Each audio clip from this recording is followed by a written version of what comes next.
नमस्कार, नमो नारायण। गीता दैनिक दैनिक के अंदर आज हम प्रवेश कर रहे हैं 251 251 ये दिन है और श्लोक है 45वां, अध्याय है 11वां, विश्वरूप दर्शन है। और ये श्लोक हम पढ़ने जा रहे हैं अर्जुन जी की तरफ से। अर्जुनोवाच है, अदृष्टपूर्वं ऋषितोऽस्मि दृष्ट्वा भयेन च प्रव्यथितं मनो मे तदेव मे दर्शय देवरूपं प्रसीद देवेश जगन्निवास। अर्जुन कहते हैं, हे प्रभु, पहले कभी न देखे गए आपके इस रूप को देखकर मैं हर्षित हो रहा हूं और मेरा मन भय से अति व्याकुल हो रहा है। अतः हे देव, आप मुझे अपने उस सौम्य मित्र रूप को ही दिखलाइए। हे देवेश, हे जगन्निवास, प्रसन्न होइए। ऐसा क्यों कहना पड़ रहा है अर्जुन को? क्योंकि हम देख रहे हैं अर्जुनोवाच 36वें श्लोक से स्तुति प्रारंभ है और आज हम 45वें श्लोक में हैं। ये 9वां श्लोक, 9 श्लोक स्तुति में वो कह चुके हैं, जहां अर्जुन कहते हैं कि आपकी महिमा कीर्तन से जगत हर्षित हो रहा है। फिर वो कहते हैं कि आप आदि करता हो। फिर वो कहते हैं कि आप सनातन पुरुष हैं। फिर आगे कहते हैं कि आप वायु, यमराज, अग्नि, वरुण, चंद्रमा, प्रजापति, पिता में ब्रह्मा के भी पिता हैं। फिर उसके आगे श्लोक में कहते हैं, अनंत सामर्थ्य वाले आपके लिए आगे पीछे से नमस्कार है, सब जगहों से नमस्कार है। फिर आपकी महिमा को न जानते हुए मैंने प्रमाद से आपको हे कृष्ण, हे यादव, हे सखा कहा है। ये मुझसे गलती तो हुई है। साथ में अर्जुन कहते हैं कि तुम हंसी के रूप में विहार, शयन, आसन और भोजन आदि के समय मेरे द्वारा अकेले में भी आपको जो संबोधन किया गया है या अपमान किया गया है, मैं उसके लिए क्षमा याचना करता हूँ। आप इस चराचर जगत के पिता और सबसे बड़े गुरु, अति पूजनीय, अतुलनीय प्रभाव वाले हो। और उसके आगे, मैं देह को झुकाकर प्रणाम करता हूँ। कल के श्लोक में था, मैं देह को झुकाकर प्रणाम करके स्तुति करने योग्य आप ईश्वर को प्रसन्न कर रहा हूँ। हे देव, पिता जैसे पुत्र के, मित्र जैसे मित्र के और प्रिय जैसे प्रिया के अपराध सहन करते हैं, वैसे आप द्वारा भी मेरे अपराध को सहन करना उचित है। मतलब मुझे क्षमा करो, I am sorry, I am extremely sorry. ये बहुत गरीब शब्द है वैसे अंग्रेजी का सॉरी। अंग्रेजों ने विरासत में हिंदुस्तान को 2-3 शब्द दिए जो बिना जाने बिना पहचाने हम इस्तेमाल कर लेते हैं, और उनमें से एक है सॉरी और दूसरा है थैंक यू। किसी को ठेस लग गई तो सॉरी, किसी ने कोई कार्य कर लिया तो हम उसको थैंक यू। थैंक यू शब्द अभिवादन के हिसाब से तो ठीक है, इंग्लिश मीडियम के स्कूल में इसको गुड मैनर्स बोला जाता है भी कुछ हद तक।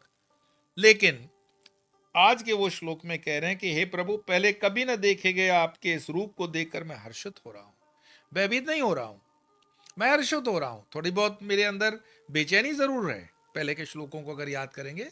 मैं भयभीत नहीं हूं, अर्जुन कहते हैं, लेकिन हर्षित हूं। मेरा मन भय से अति व्याकुल हो रहा है। मैं हर्षित हूं, ठीक है, आपका दर्शन हो रहा है, लेकिन थोड़ा व्याकुल भी हो रहा है।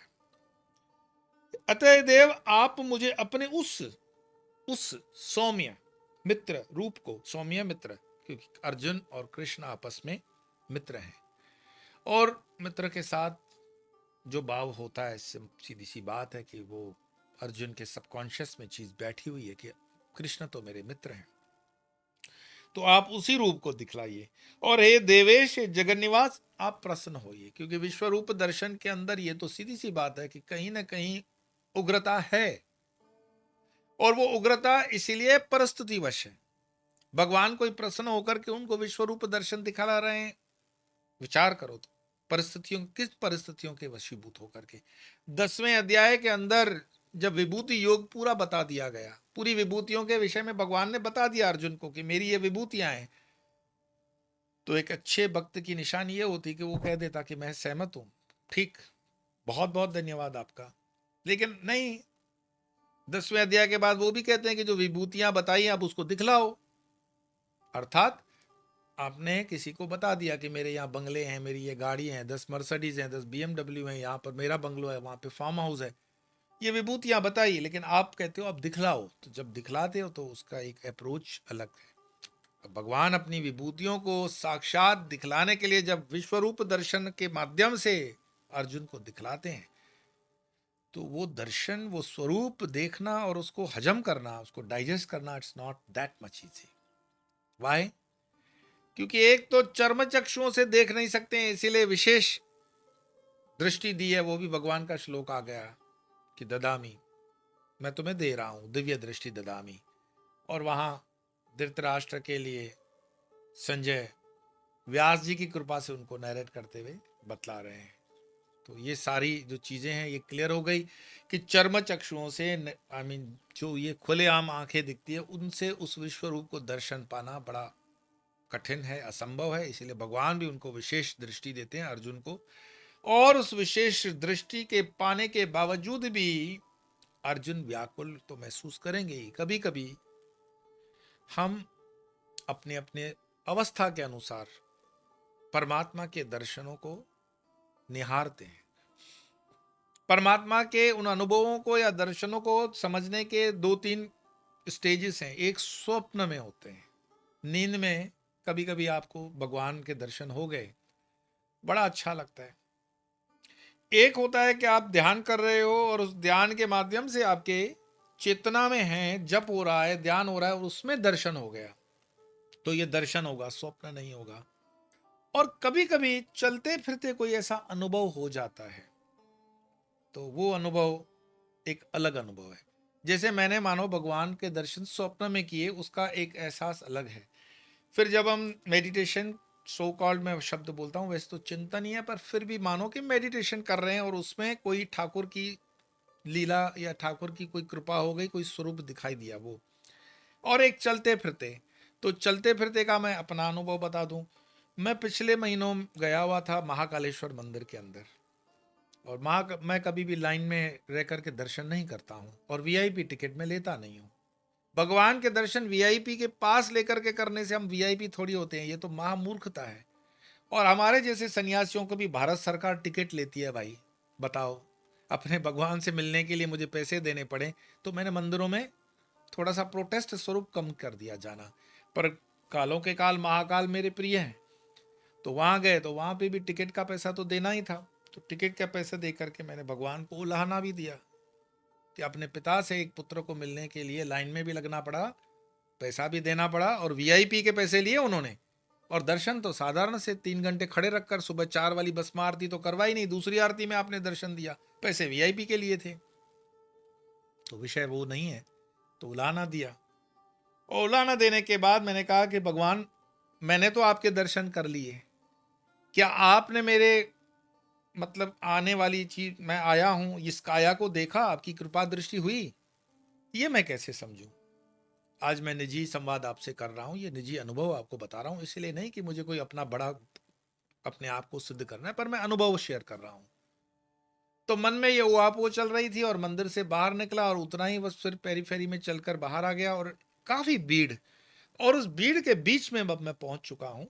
और मेरे सामने से, मैं भीड़ में जा रहा हूं और सामने से एक करीब करीब मेरी ऊंचाई जितना ही युवान साधु आता है, और मैं अपने भगवा वस्त्रों में हूं और वो भी अपने साधु वस्त्रों में है, सन्यासी वस्त्रों में है, लेकिन युवान है। तो इतनी भीड़ को चीरते हुए मैं जब रिकॉल कर रहा था मेमोरी को, तो मुझे लगा कि वो बहुत तेज गति से मेरे पास पहुंचा और मुझे कहा कि बाबा जी दीजिए, मुझे आगे की यात्रा जानी है। मैंने कहा कहाँ जाओगे? तो बोले ऋषिकेश की तरफ जाना है। तो मैं बोला ऋषिकेश जाना है तो हमसे ही लोगे, इतने लाखों हजारों लोग चल रहे हैं, उनसे भिक्षा कर लो, हम भी तो आप ही की तरह हैं। तो उन्होंने कहा नहीं, आप ही से लूंगा। मैंने कहा क्यों? थोड़ा सा विनोद कर रहे थे। तो मैंने कहा क्यों हम ही से लोगे? तो बोले आप हमारे बाबा हो, आपका हमारा अधिकार बनता है, हम आपसे आपसे नहीं लेंगे तो इनसे क्यों लेंगे, आप ही से लेंगे। तो मेरे ऊपर वाली जेब में भी पैसे थे और जेब कटने के डर से दूसरी जेब में थोड़े पैसे थे। तो मैंने उनको कहा कि अच्छा बताइए बाबा जी, ऊपर वाली जेब के पैसे दूं या नीचे वाली जेब के दूं? जो बोलेंगे वो सब पैसे आपके हैं। तो उन्होंने कहा कि ऊपर वाली जेब के ही दे दो, और बिना सोचे ऊपर वाली जेब के जितने पैसे थे मैंने उनको दे दिए। अब मुझे लगा कि ये जो भी साधु हैं ये इतनी भीड़ चीड़ करके आ रहे हैं, तो कौन हो सकते हैं? और इतना सोचना, इतने में तो 15-20 सेकंड गुजर चुके थे, वो तो पैसे लेके चले गए। और मैं जब उनको देखने की कोशिश कर रहा हूं तो मानव के इतनी भीड़ के अंदर समुद्र में वो मुझे कहाँ दिखाई देंगे, लेकिन फिर भी वो वहां मुझसे कई 100 मीटर दूर मेरे पीछे मुड़ने के बाद लठ हिला करके दिखाते हैं, और फिर उसको पकड़ने की कोई संभावना नहीं है, वो चले गए आगे। और मैं ऐसे मानता हूं ये महाकालेश्वर जी का दर्शन था मेरा। अब ये चलते फिरते दर्शन है। तो यहाँ अर्जुन यही कह रहे हैं कि एक तो आप मित्र रूप में ही आ जाओ और अपने स्वरूप को दिखलाओ। तो 3 दर्शन मैंने आपको बताए, स्वप्न के होते हैं, चलते फिरते भी हो सकते हैं और ध्यान में भी हो सकते हैं।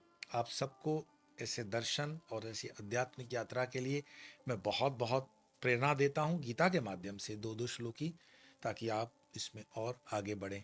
तो आइए आज इसी श्लोक का अभ्यास करके वाणी को विराम देंगे। अदृष्टपूर्वं वृषितोऽस्मि दृष्ट्वा भयेन च प्रव्यथितं मनो मे, तदेव मे दर्शय देवरूपं प्रसीद देवेश जगन्निवास। आज इतना ही, कल फिर मिलेंगे, तब तक के लिए नमस्कार।